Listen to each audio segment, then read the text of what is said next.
लोकांना मदत करत असताना, समाजामध्ये आपली भूमिका निभावत असताना, समाजाच्या दृष्टिकोनातून खऱ्या अर्थानं ज्यांच्या पाठीवरती कौतुकाची थाप मिळावी अशा लोकप्रतिनिधींचा या ठिकाणी सन्मान होतोय, त्याच्याबद्दल मी त्यांचं मनापासून कौतुक करते. मुल्यांना मोहोळ यांचं मी आपल्या सगळ्यांच्या वतीने मनापासून कौतुक करते.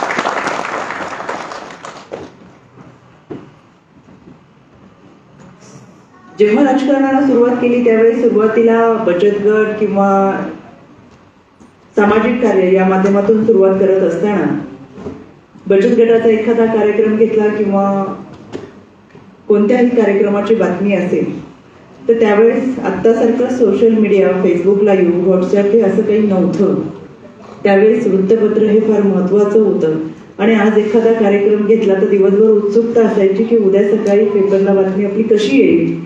आणि फोटो नाही आला, फार हेडलाईन मध्ये बातमी नाही आली, पण कोपऱ्यात कुठे नाव आलं तरी त्याचं कात्रण ठेवलं जायचं. आणि आज देखील ते आमच्या सगळं आहे.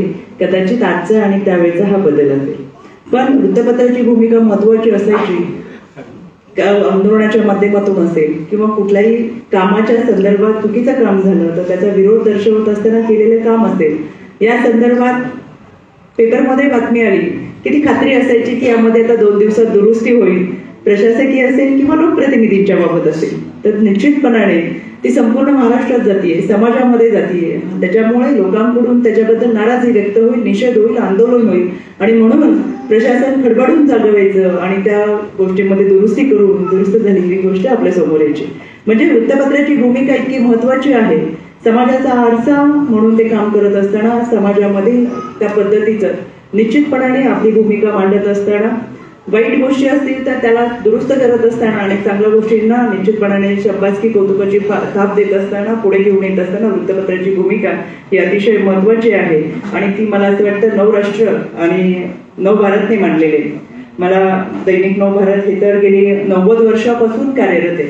म्हणजे मला असं वाटतं आपल्या सगळ्यांच्या जन्माआधीपासूनच हे वृत्तपत्र आहे, ज्याचा जन्म आपल्या अगोदरचा आहे. त्या कार्यक्रमाला त्यांच्या आपण उपस्थित राहिलो, निपक्षपातीपणे काम करत असताना, लोकांची भूमिका, लोकांसाठी काम करत असताना, लोकांच्या मनाचा आरसा म्हणून काम करत असताना अतिशय चांगल्या पद्धतीचं काम हे नवभारतने केले. यामध्ये पुणे, सोलापूर असेल, नगर जिल्ह्यात या भागामध्ये काम करणाऱ्या आदर्श लोकप्रतिनिधींचा या ठिकाणी सन्मान होतोय. आणि नवभारतची मराठी आवृत्ती म्हणजेच नवराष्ट्र आणि हा एकत्रित कार्यक्रम करत असताना कोणती व्यक्ती समाजामध्ये काम करत असताना पुरस्कारासाठी काम कधीच करत नाही. ज्या समाजामध्ये आपण लहानाचा मोठं झालो, ज्या मातीमध्ये आपण जन्म घेतला, त्या मातीचं आणि समाजाचं आपण देणं लागतो, ती सामाजिक बांधिलकी आपल्यामध्ये असते. आणि हे सामाजिक रूप फेडण्यासाठी म्हणून समाजामध्ये उन्हाळागंध जपून ठेवण्यासाठी ती व्यक्ती काम करत असते आणि कुठेतरी समाजाची दखल घेत असतो, कोणी ना कोणी त्याची दखल घेत असतं. आणि पुरस्काराच्या रूपाने ही दखल घेत असताना तुम्ही अतिशय चांगलं काम करत आहात, इथून पुढेही चांगल्या पद्धतीचं काम करा हे सांगण्यासाठी खरं तर हा पुरस्कार असतो. पण बऱ्याच वेळा आमचं असं होतं राजकारणात, आता पुण्याचे महापौर इथं बसले, दत्तमामा इथे राजकारणामध्ये काम करत असताना असं होतं की बऱ्याच वेळा पुरस्कार दिला जातो किंवा सत्कार दिला जातो तर त्याचा एक अर्थ असा होतो की आतापर्यंत आपण काही बरं केलेलं नाहीये, तर हा पुरस्कार घ्या आणि जरा इथून पुढे जरा चांगलं काहीतरी करा, असंही सांगण्याचा उद्देश बऱ्याच वेळा असतो की काय असं वाटतं. कारण की लोकांचा दृष्टिकोन असा असतो की त्या पुरस्कार दिलाय म्हणजे आमचं लक्ष तुमच्याकडे आहे, तुम्हाला पुरस्कार देताना इथं संपूर्ण महाराष्ट्र पाहतो की आम्ही तुमच्यावर लक्ष ठेवतोय, तुम्ही जे काही काम करताय त्याच्यावरती आमचं लक्ष आहे, त्याच्यामुळे तुम्ही ते व्यवस्थित करावं, असंही बऱ्याच वेळा मानस असतो. की असं निश्चितपणाने पण पुरस्कार घेत असताना देणाऱ्याला सुद्धा तीच अपेक्षा असते जशी आपली सत्काराची असते.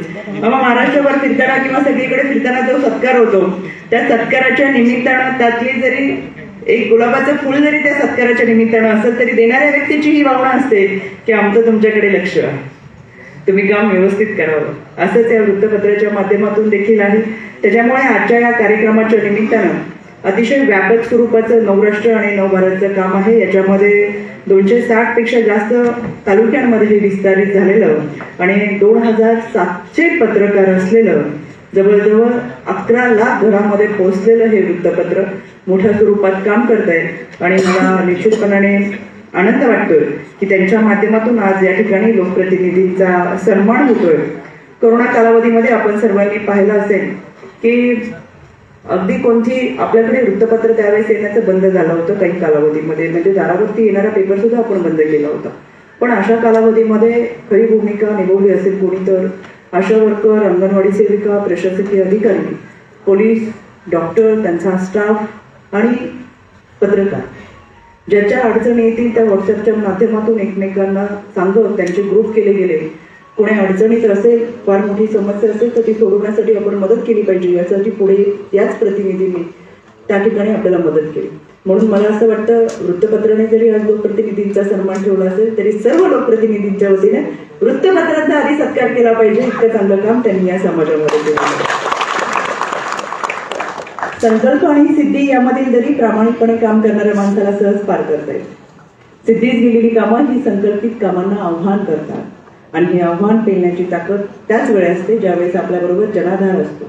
आणि म्हणून नवराष्ट्र आणि नवभारतला हा फार मोठा जनाधार आहे. त्यांच्या माध्यमातून त्यांनी ही आव्हानं पेलले आणि म्हणून 9 दशकांचा हा प्रवास पार करत ते इथपर्यंत पोहोचले. ते सगळं आपल्या सहकाऱ्यांनी दिलेल्या साथीमुळे. त्याच्यामुळे निश्चितपणाने आजच्या या कार्यक्रमामध्ये लोकप्रतिनिधींचा जो सन्मान होतोय त्यांना मी मनापासून शुभेच्छा देते. कारण मंजिल यूं ही नहीं मिलती राही को, जुनून सा दिल में जगाना पड़ता है, पूछा चिड़िया से घोंसला कैसा बनता है, वो बोली तिनका तिनका उठाना पड़ता है. साध्या चिमणीला तिचं घर जरी बनवायचं असेल तर गाडी एकत्र करावं लागतं तर तिचं घरटं बनतं. इथं तर संपूर्ण माणसाचं आयुष्य असतं आणि वृत्तपत्र ही तर संस्था आहे. आयुष्यात येणाऱ्या सुखदुःखांच्या पैलूंना बरोबर घेत जात निश्चितपणाने ज्या पद्धतीचं घरटं बनतं त्याच पद्धतीची ही संस्था बनली आहे. त्यांना आपल्या सगळ्यांच्या वतीने मी मनपूर्वक शुभेच्छा देते आणि पुन्हा एकदा ज्या लोकप्रतिनिधींचा या ठिकाणी सन्मान होतोय त्यांना आपल्या सगळ्यांच्या वतीनं शुभेच्छा देत असताना त्यांनी पुढील कार्य देखील असंच देखभाल करावं इतकं त्या निमित्ताने मी सांगू इच्छिते. आणि या ठिकाणी उभी राहत असताना आज मला राज्य महिला आयोगाचे अध्यक्ष म्हणून आमंत्रित केले. मी निश्चितपणाने सांगू इच्छिते राज्य महिला आयोगाच्या माध्यमातून भारतीय संविधान घटना 14, 15, 16 अन्वये अनुच्छेद 10 ब यानुसार समाजातील महिलांचे प्रतिष्ठा, दर्जा, मान सन्मान उंचावण्यासाठी त्याचबरोबर अनिष्ट रूढी परंपरा यांच्या विरोधात लढा देत असताना त्यासाठी धोरणात्मक कारवाई करण्याबाबत राज्य महिला आयोगाची भूमिका ही महत्वाची आहे. गेल्या 2 महिन्यामध्ये राज्य महिला आयोगाने महाराष्ट्रातल्या महिलांच्या सुरक्षतेसाठी 155-209 हा टोल फ्री क्रमांक सुरू केलेला आहे. राज्यभरात प्रत्येक तालुक्याच्या ठिकाणी काउन्सिलिंग सेंटर आहे. महाराष्ट्रातल्या कानाकोपऱ्यातल्या महिला भगिनींना सुरक्षतेचा आत्मविश्वास देण्यासाठी राज्य महिला आयोगाकडे आपण कोणतीही तक्रार दाखल केली तर तात्काळ त्याची दखल घेतली जाते. आजच्या या क्षणाला 12:30 वाजले. माझ्या राज्य महिला आयोगाच्या कार्यालयामध्ये ज्या काही तक्रारी आले त्या 0 पेंडन्सी ठेवत आपण निकालात काढलेले आहे.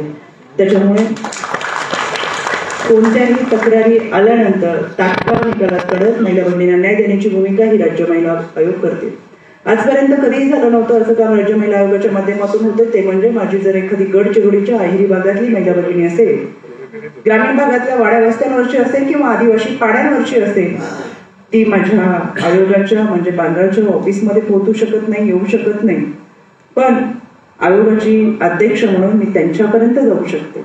म्हणून महाराष्ट्रात अनेक जिल्ह्यांमध्ये त्या जिल्ह्यांमध्ये आपण जनसुनावणी घेतो आणि या जनसुनावणीच्या माध्यमातून अनेक वर्षापासून प्रलंबित असलेले खटले असतील, तक्रारी असतील, या सगळ्यांच्या विरोधात त्या जागेवरती जाऊन त्या केसेस निकालात काढण्याचं काम केलं जाते. अतिशय चांगल्या पद्धतीचा प्रतिसाद या माध्यमातून मिळतो. या निमित्तानं मला आपल्या सगळ्यांना एकच सांगायचंय की नुकताच 8 मार्च जागतिक महिला दिवस साजरा झाला. या 8 मार्चच्या शुभेच्छा आम्हाला दिवसभर मिळाल्या. किंबहुना प्रगतीची बाजू एकच की पूर्वी 8 मार्चच्या शुभेच्छा हा फक्त 8 तारखेलाच मिळायच्या. पण मामा यावेळेस आम्हाला 8 मार्चच्या शुभेच्छा 1 मार्च पासून मिळतात. इथून पुढे यामध्ये प्रगती व्हावी आणि या शुभेच्छा 1 जानेवारी पासून 31 डिसेंबर पर्यंत मिळाव्यात. म्हणजे वेगळ्या 8 मार्चची गरज पडणार नाही. आम्ही तुमचे 50 आम्हाला तुम्ही 50% दिले. आम्ही 50%मध्ये निश्चितपणाने आमचं कर्तृत्व सिद्ध करून दाखवतो. आम्हाला 51% सुद्धा नको. फक्त जे काही देणार आहे ते आमच्या महिला भगिनींना सन्मानाने मिळावं इतकीच निश्चितपणाने आमची अपेक्षा आहे. कारण आणि पत्रकारांनी विचारला 8 मार्चचा आपला वेगळा संकल्प काय. त्यांना आम्ही सांगितलं आम्हाला वेगळ्या संकल्पनाची, वेगळ्या धोरणाची, वेगळ्या दिवसाची गरज पडत नाही. कारण आम्ही जन्म घेताना संघर्ष करून आलेला असतो. आमचा संघर्ष जन्मापासून जन्मापासून म्हणणं चुकीचं होईल मामा, कारण की आमचा संघर्ष आईच्या गर्भापासूनचा असतो. 3 महिने पूर्ण होण्या अगोदरच गर्भनिधन चाचणी केली जाते. वंशाचा वारसदार असेल तर पुढे जन्म दिला जातो, पण स्त्री गर्भ असेल तर कळी उमलण्याआधी फुटली जाते. म्हणून आमचा संघर्ष आईच्या गर्भात 3ऱ्या महिन्यापासूनच सुरू होतो. वेगळ्या संघर्षाची आम्हाला गरज लागत नाही, वेगळ्या धोरणाची आम्हाला गरज लागत नाही. जाताच आमचा जन्म संघर्षातून झालेला असतो. फक्त जे काय द्यायचंय ते सन्मानाने द्यावं. आम्ही कोणाला मागणार नाही, कारण की सन्मान आम्ही आमचाच केला पाहिजे निश्चितपणाने. पण आपण 8 मार्च साजरा करत असताना जेव्हा आमच्यावरती कविता, पोवाडे, ओव्या आणि काही ठिकाणी विनोदही येतात, पण जोपर्यंत कविता आणि पोवाडे म्हणणारे मन आणि हात आमच्या नावाचा सातबारा करत नाहीत तोपर्यंत खऱ्या अर्थानं आमचा 8 मार्च साजरा होणार नाही असं वाटते. त्याच्यामुळे निश्चितपणाने यामध्ये सुधारणा जरूर व्हावी ही अपेक्षित आहे. समाज सुधारतोय, समाजाची मानसिक सुधारते, पण ही मानसिकता अजून सुधारण्यासाठी प्रयत्न करणं फार गरजेचं आहे.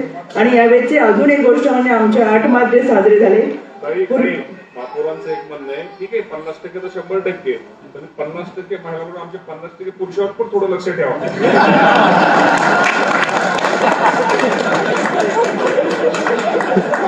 नाही, महापौरांना त्याने साधित आहे, कारण की ह्यावेळेस पण महानगरपालिकेमध्ये एक जागा जी जास्तीची आहे ती महिलांसाठी आहे आणि ती निश्चितपणाने की महिला संघटनेची कार्यकर्ती त्या ठिकाणी विजयी होणार. त्याच्यामुळे साधितच त्यांना धन्यवाद, आपण स्वागत करताय. पण पुणे हे विद्येचे माहेरघर आहे, राजकीय व्यासपीठ नाही. त्याच्यामुळे मी काही महापौरांवरती काही विचारणार नाही किंवा बोलणार नाही. पण महापौर साहेब, आता विषय तुम्हीच काढलाय तर खरं तर सन्माननीय पंतप्रधान मोदी साहेबांना आपण पुण्यात बोलवलं. 42 किलोमीटरच्या मेट्रोचं 5 किलोमीटरचंच काम झालं, त्याचं उद्घाटन केलं. याच्यामध्ये मोदी साहेबांचा काही दोष नसावा, पण मला महापौर साहेब मला आपल्याला सांगायचंय की आपण त्यांना खरी माहिती दिली असती तर सन्माननीय पंतप्रधान मोदी साहेब पुण्यात आले नसते. ते म्हणले असते, महापौर साहेब आपण 42 किलोमीटरचं काम पूर्ण करा, मग मी उद्घाटनाला येतो. पण कदाचित आपण सांगण्यात काहीतरी गफलत केलेली आहे, त्याच्यामुळे आपण असं खरं आपण म्हणजे भाजपने अशी फसवणूक पंतप्रधान मोदी साहेबांची करू नये. पंतप्रधान मोदी साहेबांचा यामध्ये दोष नाहीये. त्यांना चुकीची माहिती भाजपने दिली, त्याच्यामुळे बिचारे येऊन गेले, अर्धवट कामाचं उद्घाटन केलं. पुणेकर म्हणून आम्ही त्यांचं स्वागत केलं. काही हरकत नाही, नवराष्ट्र. त्याच्यामुळे म्हणूनच म्हणजे राजकीय व्यासपीठ नाही, पण तरी सुद्धा त्याच्यामुळे संधी मिळाली आहे. तर व्यासपीठावरती सहसा महापौरांनी आम्हाला कधी कोणत्या कार्यक्रमाला बोलवलं नाही.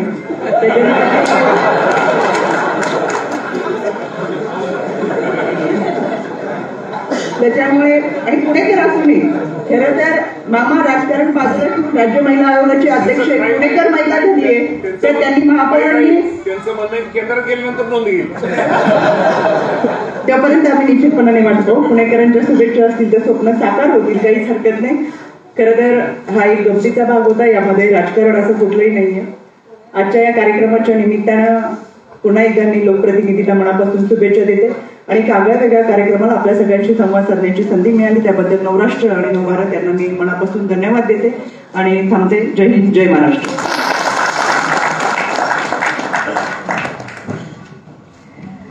धन्यवाद मॅम, खूप छान आणि सुंदर असं भाषण झालेलं आहे मॅमचं. आणि यानंतर आपण स्वागत करणार आहोत ते म्हणजे पुणे म्युनिसिपल कॉर्पोरेशनचे महापौर श्री मुरलीधर मोहोळ यांचं जोरदार